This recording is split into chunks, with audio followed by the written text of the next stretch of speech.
In this corner of the world, life should not exist. A harsh sun beats down on endless sand dunes, baking the earth until it shimmers like a mirage. This is the Kalahari Desert, yet somehow this arid wasteland teems with life, bringing with it a flood of life and making the desert bloom. Welcome to Botswana, the emerald in the desert. And at its heart lies one of the world's greatest secrets. There it is, a thundering torrent, a muddy brown serpent that crashes through the landscape. These traditional dugout canoes are our only way of exploring the waterways. Our Makoro guide, though he doesn't need a map or a compass, he reads the water like a book. Sometimes it surges into the open, like when a giant bull elephant emerges from the reeds to quench his thirst. A small herd of elephants emerges from the tall grass, their tusks flashing in the sun.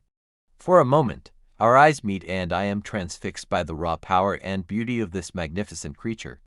Then, quite unexpectedly, they start to run, trumpeting loudly as they go.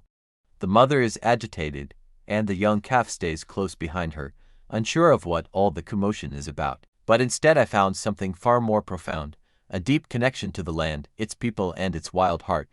Where a desert blooms and the river never finds the sea, but instead finds life. Thank you for watching this episode.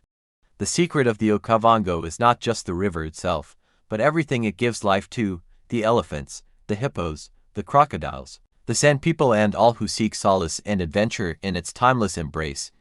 He stands for a moment, shaking droplets from his trunk, and then disappears back into the green tunnel. As we glide past, we see his massive footprints stamped into the soft mud. Every ripple, every splash, every log speaks to him. Even the silences have a story to tell. Every twist and turn of the river reveals another piece of the puzzle. But by the time it reaches Botswana, it is a gentler, thinner stream. They, too, are part of the river's story. Around the campfire, the guides prepare a traditional Botswanan dinner. Soon we are sitting around the fire, eating delicious food and listening to the sounds of the night. The calls of hippos echo across the darkness. A lone leopard coughs in the distance and owls hoot softly. This is the soundtrack of the Delta, a lullaby that has echoed through the ages.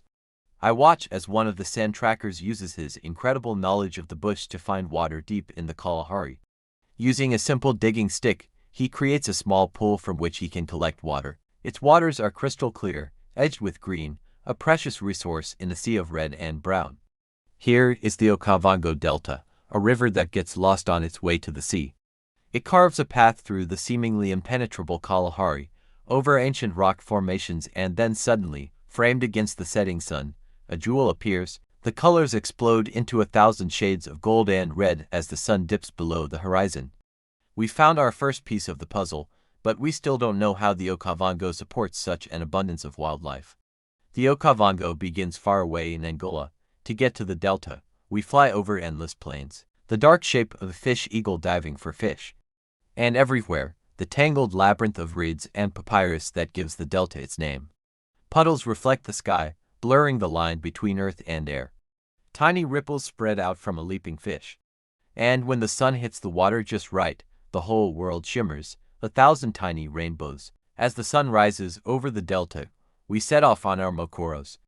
There's the splash of a hippo, the telltale bulge of a crocodile beneath the surface.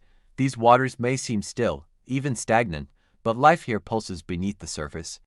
Other times, life bubbles up in unexpected places. Further along the riverbank, a leopard crouched patiently on a termite mound, its spotted coat blending perfectly with the dappled light. And then there's the San, also known as the Bushmen, who have lived here for more than 200,000 years. As the sun sets over the Kalahari, we return to our camp.